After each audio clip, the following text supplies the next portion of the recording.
ritrovate amiche e amici dell'atletica.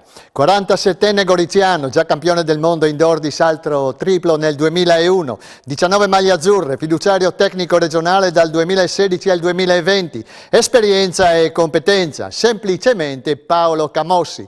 È il tecnico che ha plasmato e perfezionato tecnicamente Marcel Jacobs, il campione olimpico dei 100 metri piani e della 4% azzurra. Gli abbiamo chiesto un parere tecnico su una impresa clamorosa, progetti e obiettivi futuri di Jacobs in versione planetaria. Sentiamo quello che ci ha detto. Siamo veramente molto felici di come è andata la stagione. Cerco di riassumerti velocemente un attimino, come mi hai chiesto, le riflessioni.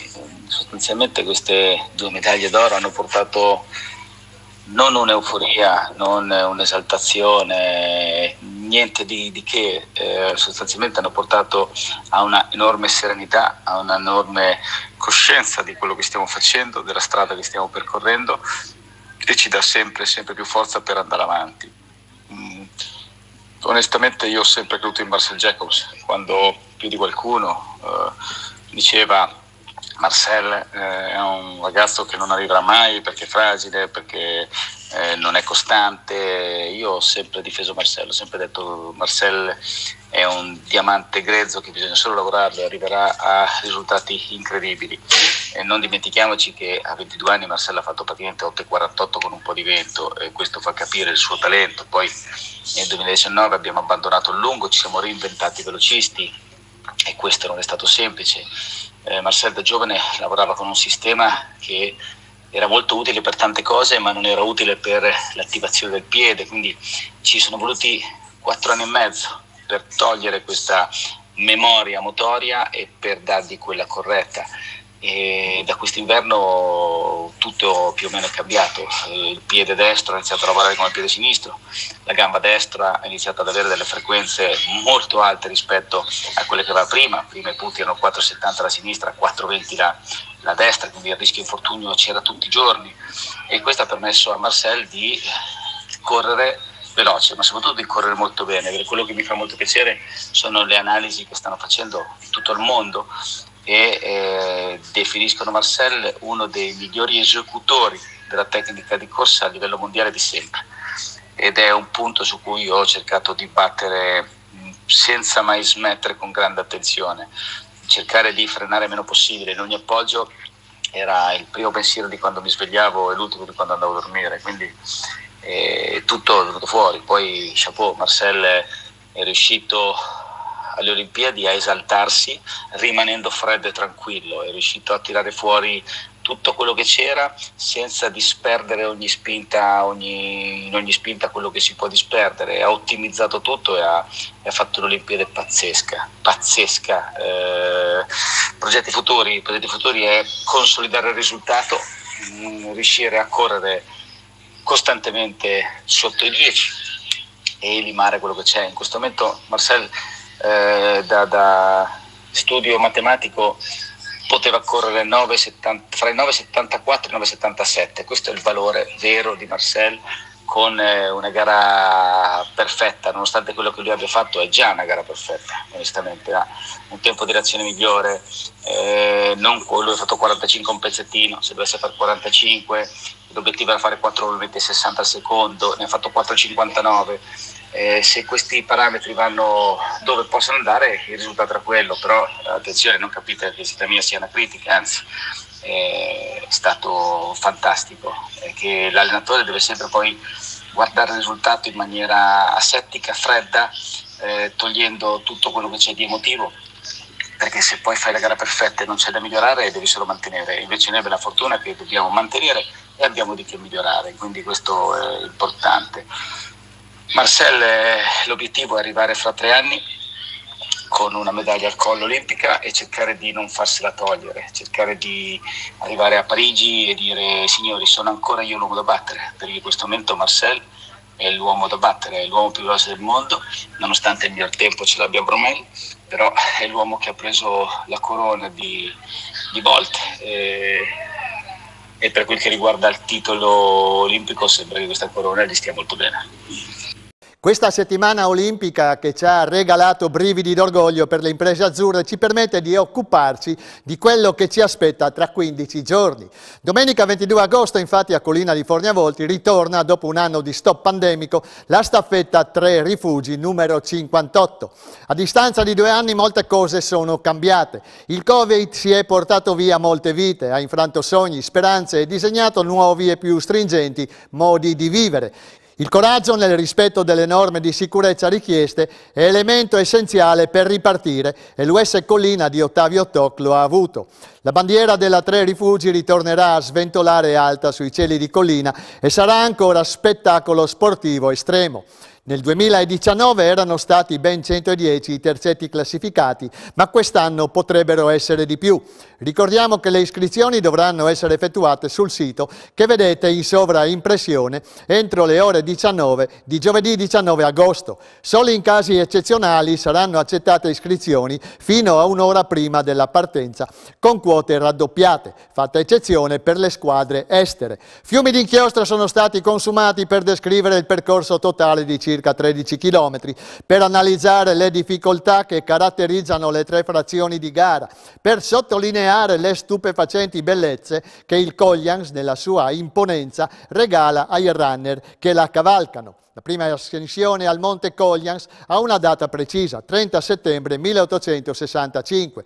Fu il noto alpinista austriaco Paul Grockmann, in una delle rare ascensioni al di fuori delle Dolomiti, che raggiunge la vetta assieme a Niccolò Sotto Corona, falegname e cacciatore di collina. Oggi i record individuali realizzati quassù sono sovrumani, scolpiti a caratteri cubitali nella mente di atleti e appassionati.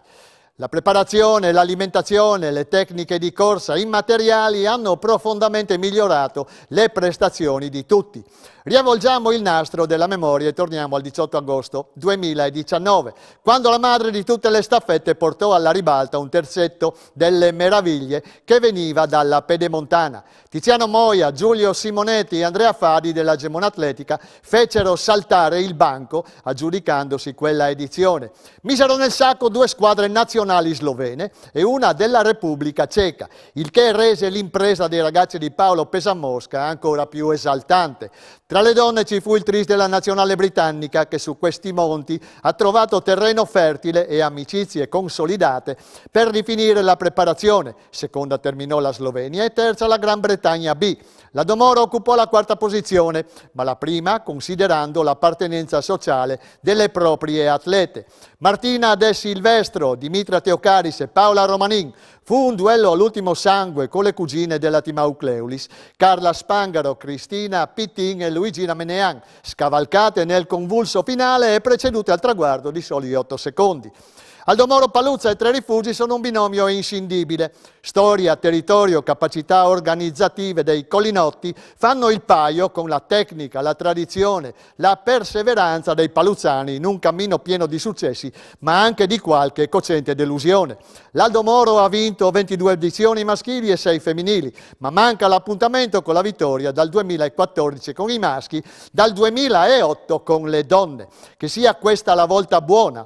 Vi lascio per rinfrescare la memoria con le immagini dell'ultima edizione disputata della 3 rifugi. Grazie per l'attenzione e arrivederci a lunedì prossimo.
bumps.